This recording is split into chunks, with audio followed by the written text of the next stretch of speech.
Alright, well, it was a sad moment. Sad, sad moment. The Chiefs managed to blow an 18-point lead at halftime. Any Chiefs fans? Yeah. Anybody sad? So, yeah, it is what it is, but man, 18-point lead at halftime. And I was then kind of rooting for San Francisco for whatever reason, and they didn't. Yeah. So, yeah, Super Bowl, interesting. Always unusual. We'll see what results out of that. All right, so this week in the class, we're going to do something a little bit different this week. So in addition to all these programming assignments, and we'll go through some more of them this week, but over this 2-week period, I've asked you to install Python because we're going to have an assignment that's actually due through Python, the idle environment. You're going to turn that in on Blackboard. So let's take a look at what we're talking about here. So if you haven't installed some version of Python on your computer, you will need to do that. I have some videos of it, so if you look in course documents, or somewhere in here, there's a video of it, and if not, we'll add some more. So Python is really, really easy to add to almost anything. So in fact, if I look,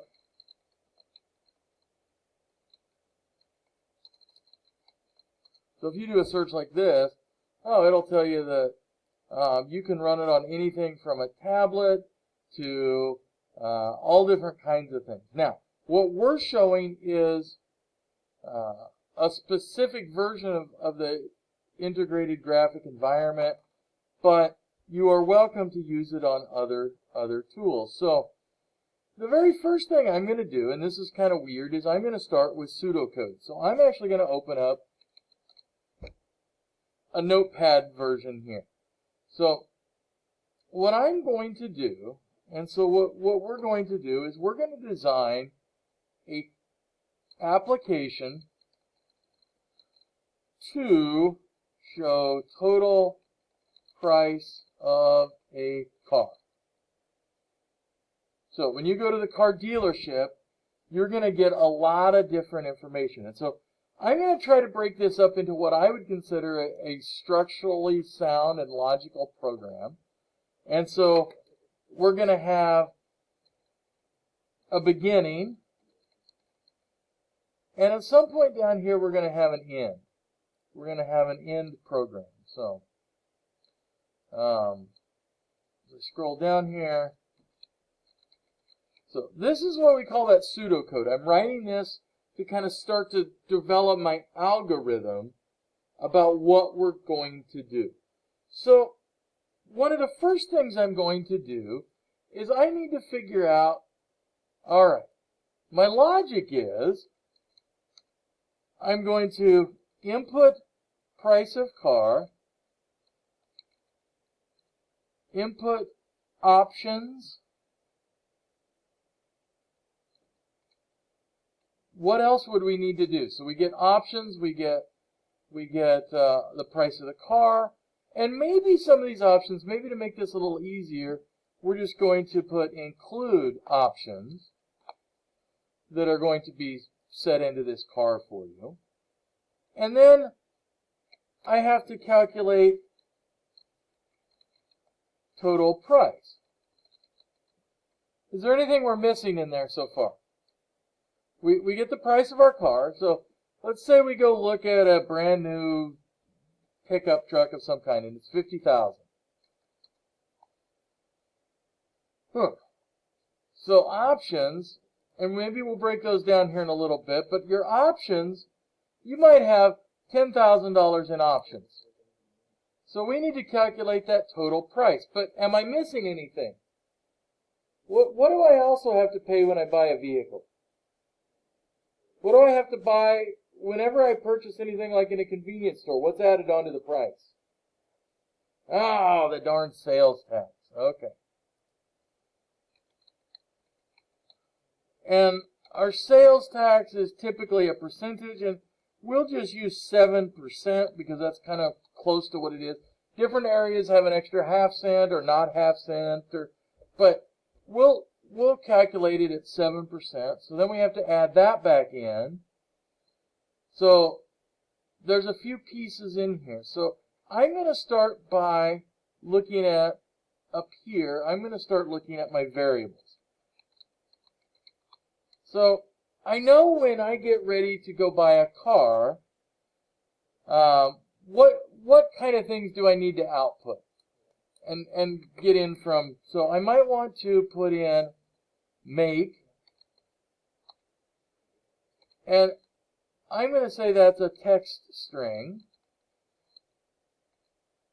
I probably want model, and that also is going to be a text string.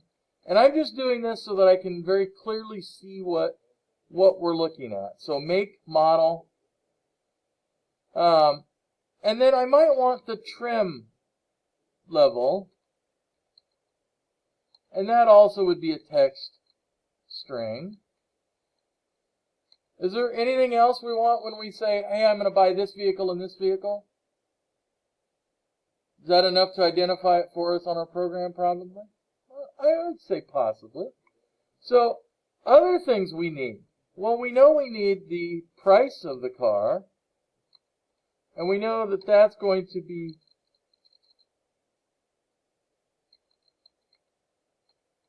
a dollar value of some kind. So we know that's probably going to be a float because it's going to have a decimal in it. And then I'm probably going to need some options. So what kind of options? If you go buy a new vehicle, what kind of options do you get? Or do they offer you and try to shove onto you so you can't leave the door? If you've been in a new car sales, it's kind of high pressure. What kind of things do they throw at you? What's the first thing they probably throw at you? What about rust proofing? Do you think they try to sell you rust proofing? Okay. So let me put down rust proofing and as an option. And then you mentioned the best one of all, warranty. So, hey, this is a great automobile. It's great. It's wonderful. It's the best car out there. And then you get into the finance office where they're trying to finish and make money on it, and they go, oh, well, yeah, it's the greatest car in the world, but oh my goodness, what happens if it breaks at 40,000 miles because you've only got a 36,000 mile warranty? And so we need to sell you this new warranty, and that warranty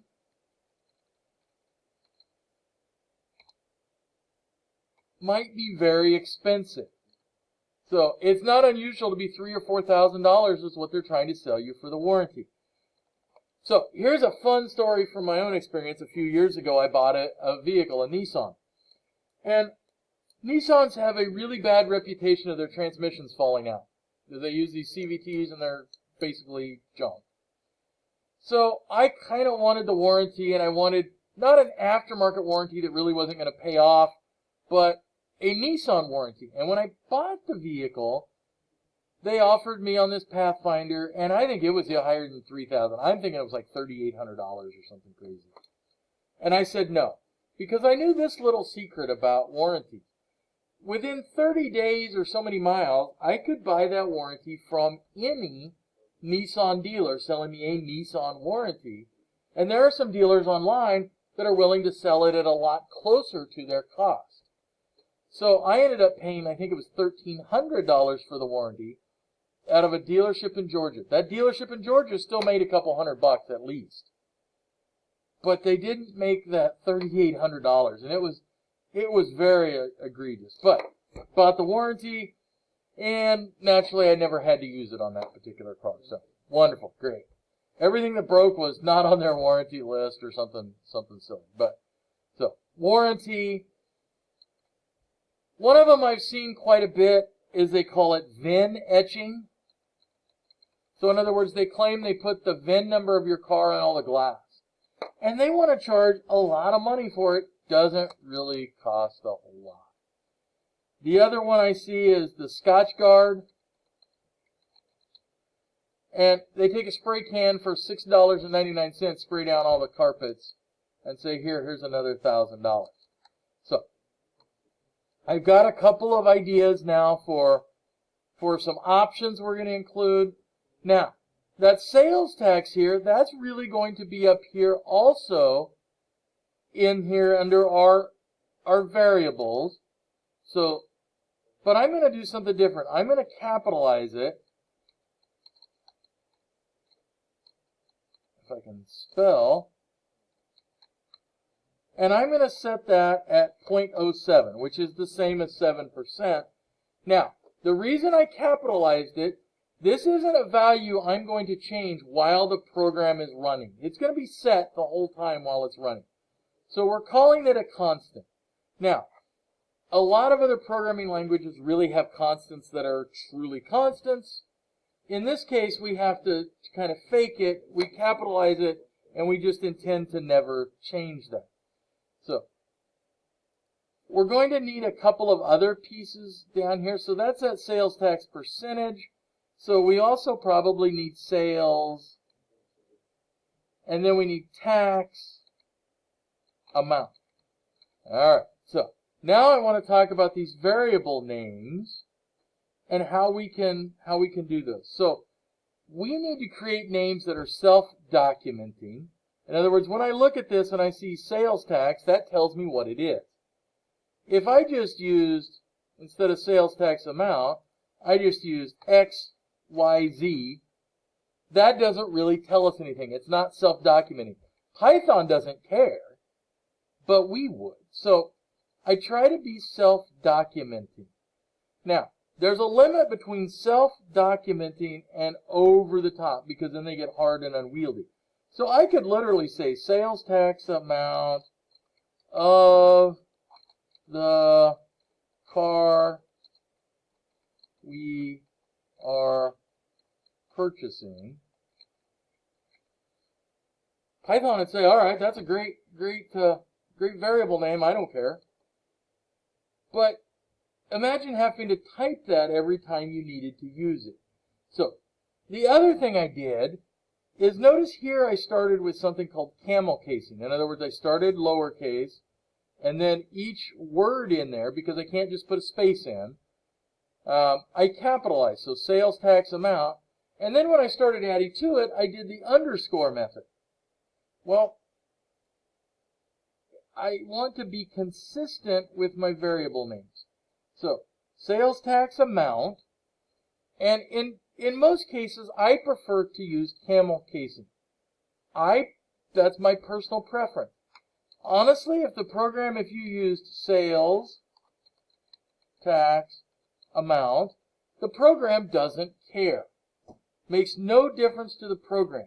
But what I would like you to do is make sure that you're consistent all the way through here. So if we're using the underscore method, use that everywhere. If you're using the camel casing, use that everywhere, so that we're consistent through here. So when I look at this, then I know that a couple of these I need to probably change a little bit. So Venn etching is really 2 words. So to be really a camel casing, I should do that. Scotchgard typically is 1 word, but I want to make sure that my variable names are consistent. Now, to be honest, Python can let you create these variables on the fly. I like to do it ahead of time for a whole lot of reasons, including it makes my life easier when I'm trying to figure out what's going on 3 weeks from now when I'm looking at a program and going, what did I do? Where is this variable coming from? Why does it exist? And in fact, you can even make comments in here if you wanted to. So remember, you can always use the hashtag or the pound sign even on the same line. So you could say this is currently the sales tax percent. So you could even do that to make life even easier for you. And I know that seems over the top, but when you have a couple of 100 lines of code or a couple thousand and you're trying to go back and figure it out after your brain has done a reset, these things are very, very helpful. So we have a couple of other ones in here. So we have make, model, trim, sales tax amount. So in other words, we calculated it. So I probably need a subtotal, and I probably need a total. So the subtotal is what we calculated, all the pieces together, and then we add the sales tax amount and the subtotal to get the total. Now, I'm going to say also that good practice says I'm going to assign these a value right away. And the reason I do that, just out of sheer paranoia, I'm doing that garbage collection. So just in case somewhere else in another program I had stored data in there at the same location that Python tries to get for my subtotal, I get it wiped out, and then I get to start over new with it. Does that make sense? Hopefully. All right, and then I'm going to do the main part of my program. So the main program, so this is kind of where we're at here. So we're going to input the price of the car. We're going to add up all the options. We're going to calculate our sales tax.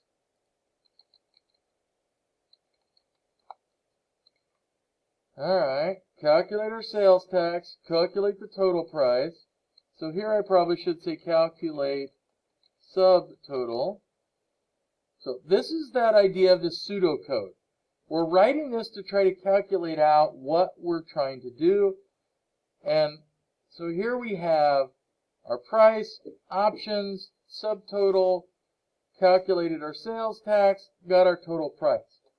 Great. Now we need to figure out a way to output that to our user. So we took in data, we manipulated, and we output it. So we've got a program. So output, so we're going to say print car model, print car make, print car trim, print sub, print total.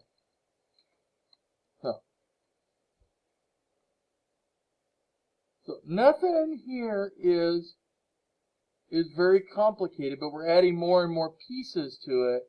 So we got to keep track of where we're going, and then we're going to close the program, which actually should be down here below us somewhere, because I put it in there. So we're going to close out that program or end the program. So make it a little more visible. So that's that idea of pseudocode. So this lets us create kind of an idea of what we're doing. If you're not writing this down and creating an idea, when we start getting some longer programs, you're going to find that you're going to struggle a little bit because you can't just sit down and write the program. You need to think about that logic beforehand. So a lot of cases, I'll just scribble something down on paper, kind of sitting there. But with Python, it's really nice because this is not that far off from our actual code. Python is that much like English that, honestly, when we start building this, you're going to find that it looks very, very similar. So I'm going to move this aside for just a second. Now, the other interesting piece, I could actually write this, well, before I say that, I could actually write and save this in Notepad as a Python file. And it works. This is a text editor. I'm going to use Python's for a couple of reasons. And it has a little bit of hand holding, not a lot, but the color coding is kind of nice. So I'm going to hit the Windows button and type IDLE because hopefully we've installed this. So I've got version 3.9 here on this particular system.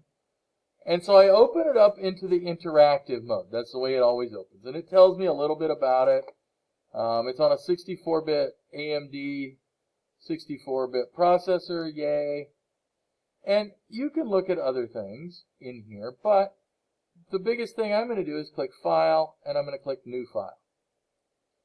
And this opens up what looks very similar to a text editor, because it is really a text editor. So I'm going to put it up side by side, because I'm going to use a lot of these same ideas in here in my code. So I'm going to first put in, this is a program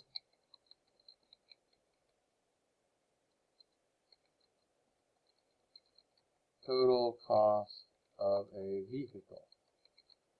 So nobody else sees that but me. And so then I can start putting in different pieces in here into my program. And what I like to do is do it kind of iteratively. So small pieces, make sure they work, and then come back and launch the entire program. So I've got this piece here. I'm going to drag this just a little bit here so I can see it easier. So the very first thing I'm going to do is I'm going to go in and say variables. And again, I'm going to look at these variables I have, and I'm going to put in some information. So the way I can create a text variable is I just do this. I'm putting in a blank character, and I know that that is a text string. So I'm going to do the same with model. I'm going to do the same with trim, and I'm just going to shortcut that to trim. And so those are all set up now as variables, as string character variables, more specifically. So price, I said I want to assign that as a floating point variable. So I'm going to call it 0.0. And that will tell it that it's going to have a float in there. I then have rust proofing. So I'm going to assign a value of what I think rust proofing is going to cost. I'm going to make this a little easier. And I'm going to say that dealership's going to charge me $1,250 to spray the bottom of the car down with a can of WD-40 and tell me it's great. The other ones we came up with, so we said warranty. And I'm going to make that $3,000. Then, and I'm going to assign that a value of, what did we call it, 1,000. And then Scotchgard,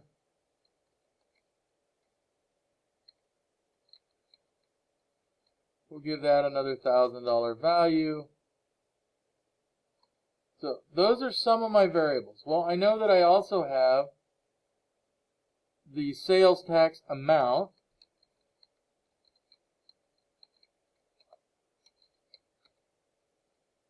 And so I'm going to eat that as 0 because I want it to be set equal to a value but make it an empty value. And so I'm going to have subtotal, and I'm also going to have total equals 0.0. Now, could I say vehicle total? Yeah, I could do all kinds of things. In this case, that should be hopefully enough for us to understand it. The one I left out was, you'll notice I left out sales tax. And typically I put it in a kind of a little sub area of constants. So that way I know that, not only do I capitalize it, but I may even bracket it in its own area. So I know that it isn't supposed to change. Alright. So now I'm going to have my main program. So, breaking it up here a little bit. So the first line I know is we're going to input the make, model, and trim level of the car. So I've got to set some of those. So make equals input. Please input the make of your car. Now, because I know I've got a variable in here, I'm going to go all the way down to my output statements. So I can check this. I'm going to also then come out here to where I'm going to print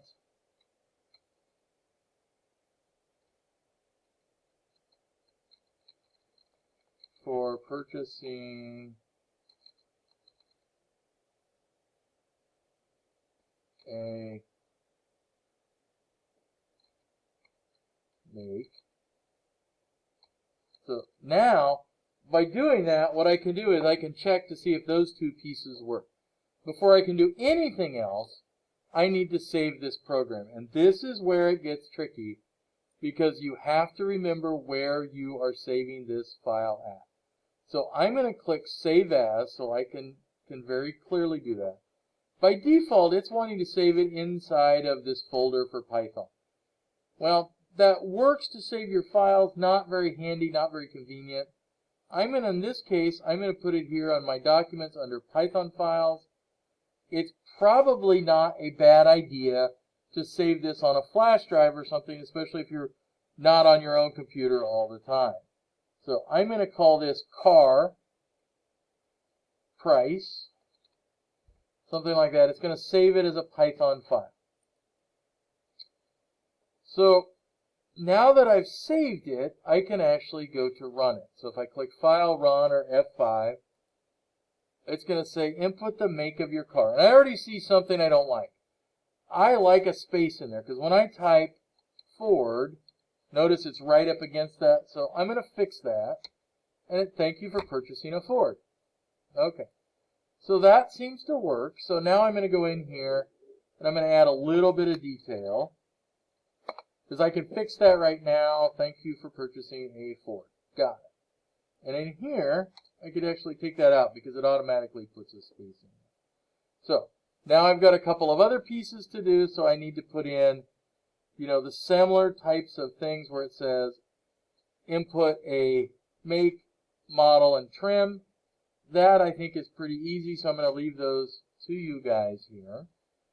So the next step I've got to do is I'm going to have, make sure I have the right number for it. So price, alright, is what I'm going to use. So price equals input, please input the negotiated price. Now, when I do this, remember that comes in as a text string. We need that out as a float. So float, and then I'm going to put the whole thing inside parentheses. And so now it'll hopefully input that as a float, and then we can do an output. So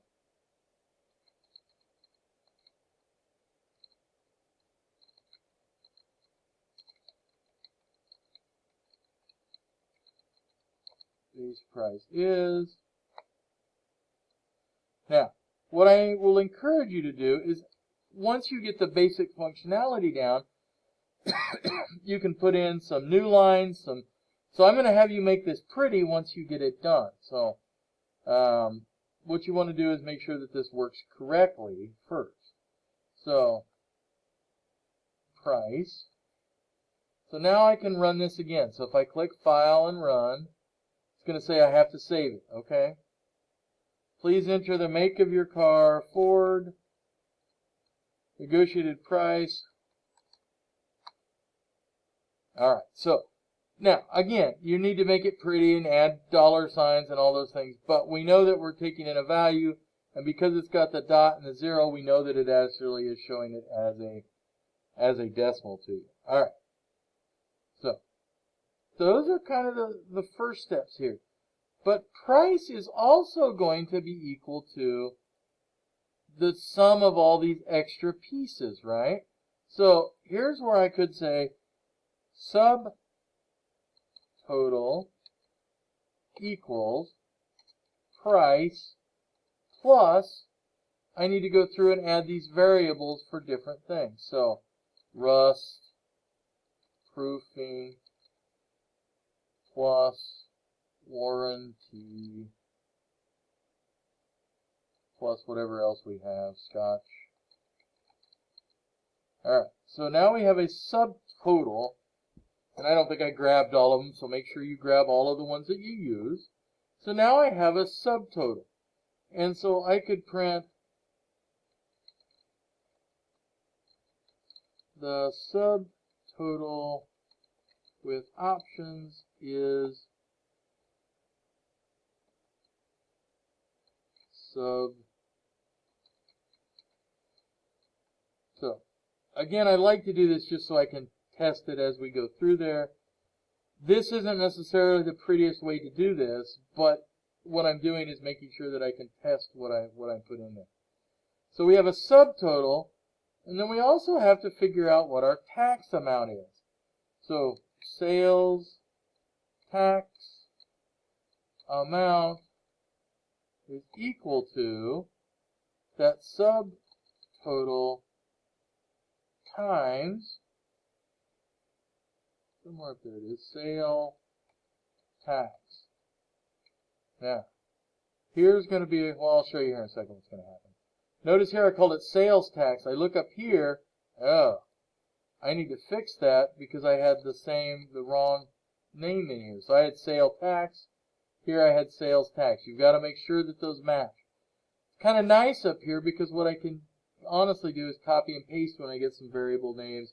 And when we have some more powerful tools than just this editor, you'll be able to just drag them in, or when you start typing, they'll automatically start to appear. So now we have the sales tax amount, so I could come down and do a print statement.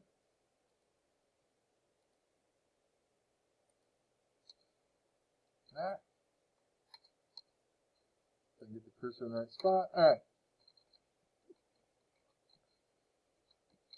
The amount of sales tax is, and you could even show them what the sales tax percentage is if you wanted to, because you have all those values available.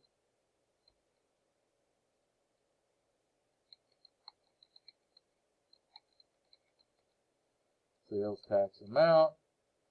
All right.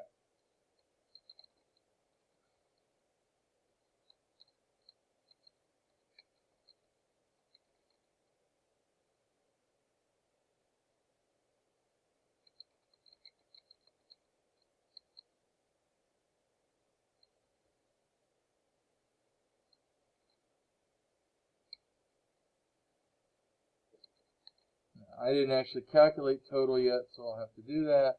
So total then is equal to sales tax amount plus subtotal. So this is a very quick, easy way to do this. So let's see what happens when we run this. So I'm going to go up here to File and Run.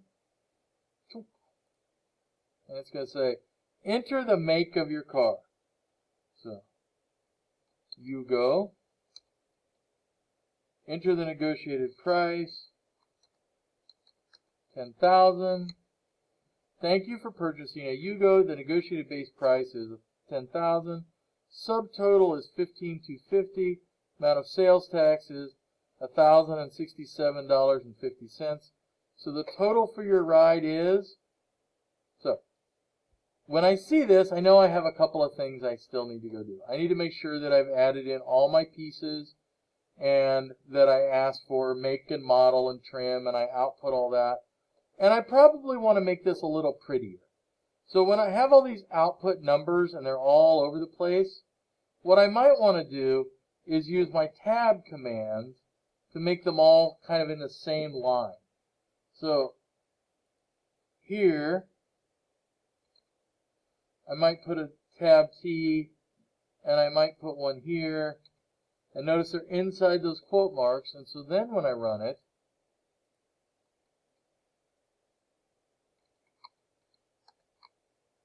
so I can start to line up. So notice how those two are lined up.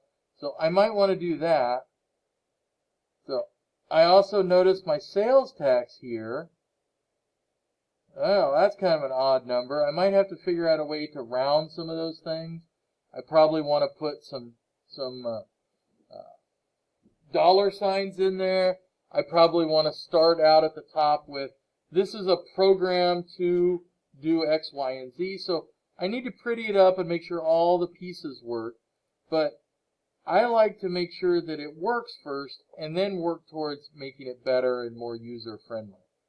So that's just my personal philosophy, but what I'd like to do is probably have a bunch of spaces here between once we input. So here we input, input, input. So you should have make, model, and whatever. So I might put in here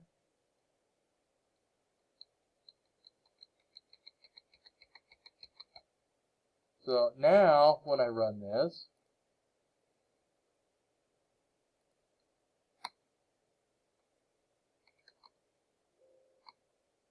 so nope, I made it angry. Somewhere in there I didn't do something. So you have to see where I put that in there, but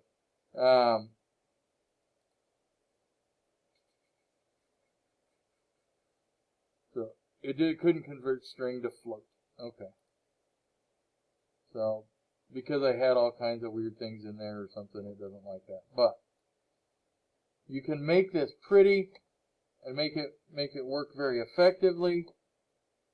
So you could add other things. You could add other things. So if you bought a car recently and they added all different kinds of things, so you could list those out and say, we're charging you for a warranty, we're charging you for VIN etching, we're charging you for, prep, service, delivery. If you can think about a charge that they want to charge you, they will. One of them I see all the time is things like documentation fee. They want, $300, $600 to do the paperwork to sell you a vehicle, and they want, a car tag fee, and they'll add those fees up until you're blue in the face. So once you get this basic form down, then you can set that up pretty easily then, and add to it and make it very pretty. Couple of things I'm going to say.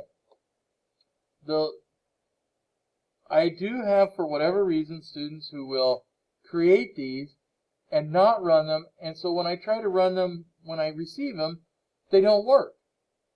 So instead of reaching out for help several days early, they turn something in just assuming that maybe they'll get some points for it. Make sure your program runs.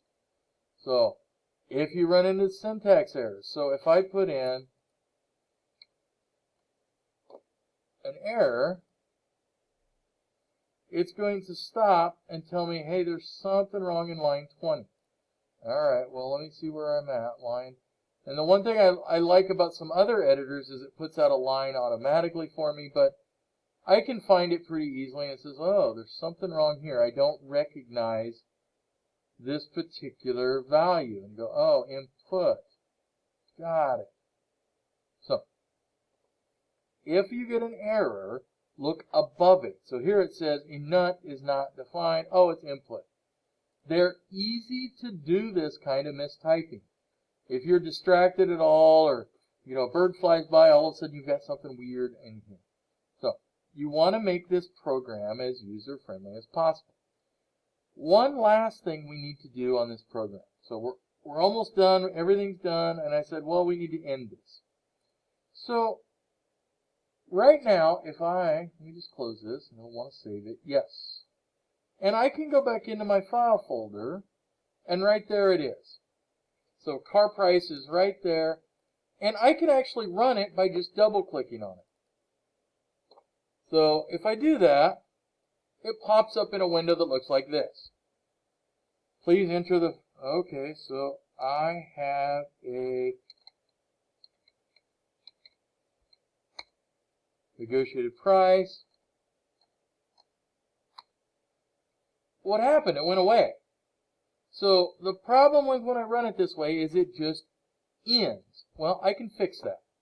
So I'm going to go back to my program here, and I'm going to say I want to, and there's a lot of different pieces it can edit with, but in this case, I'm going to open it with Python. Nope, hang on. I got to edit it with Python. So, it doesn't show me the edit option. Okay, so hang on a second. Let me open it. File open.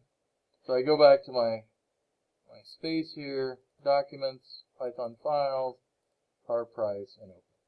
All right, there I edited in the Python editor. So because I have some other editors on here, it doesn't like that. So at the very last of the program, so what I'm going to do is I'm going to open up an input. And I'm not even assigning it a value because I don't care that it really gets anything in there. So I'm going to type something like, please hit any key to exit. So what this does is it tricks Python a little bit. It holds it open waiting for another input. So now I'm going to save it.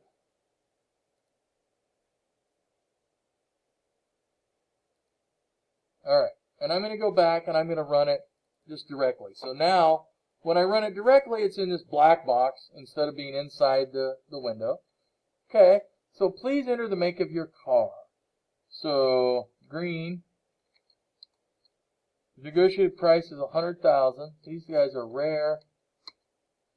And so it runs through all its calculations, shows me all of this, and then I get stuck with this, please hit any key to exit. So usually I actually push that down a few lines so it's not right at the top.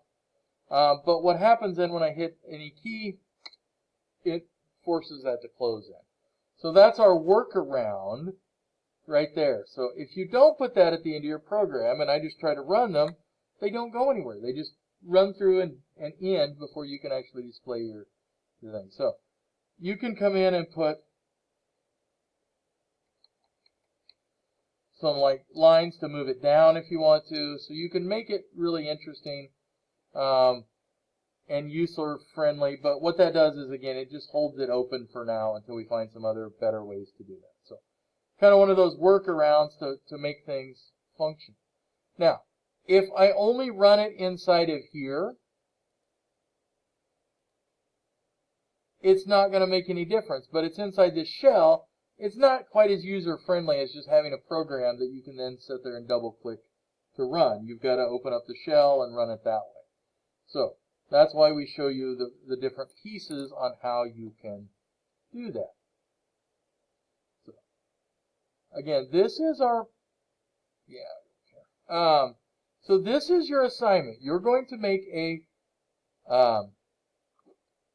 program in Python inside of idle, and it's going to get in input about a car, output its final price. It's going to look pretty, so you're going to spend some time making it, once you get it running, to tweak it and make it look really, really nice.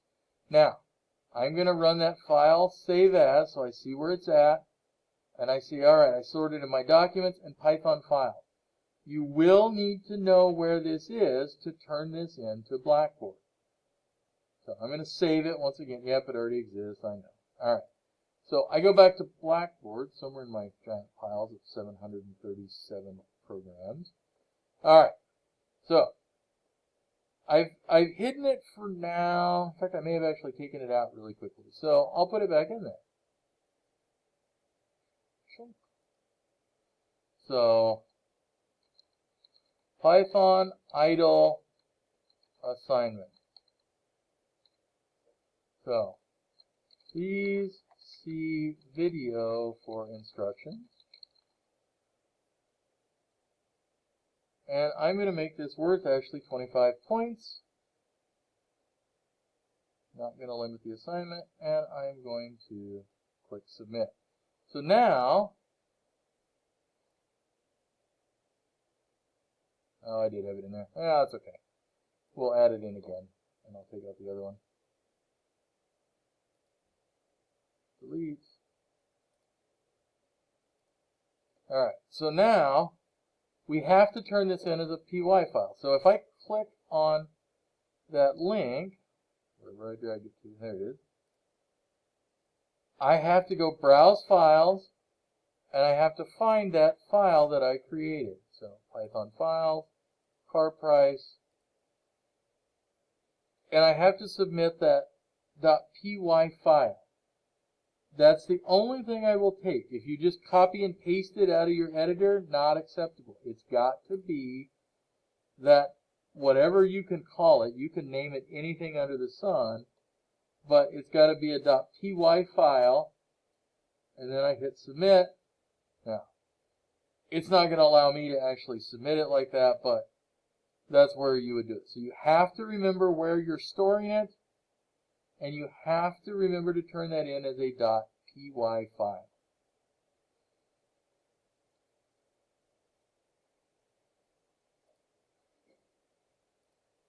second while I